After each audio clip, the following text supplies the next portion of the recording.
kung paano kayo na-armored children, ito yung Buster Sword ni Cloud. So, napag-iwalay din siya. Yan, para may 100. Meron pa rin sa kabila. Meron pa rin sword dito sa likod. Yan, siya pa ganyan. Yan. Wala siya.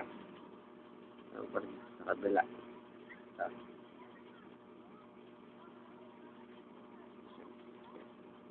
Siya. Tapos, yung first sword sa harap. Leather siya po ganyan.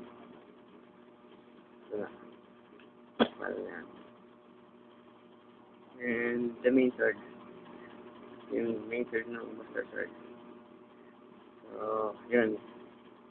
Ito yung aking Buster Sword collection. Yung Buster Sword part. Yan. So, pakita ko rin sa inyo yung assemble part na later on.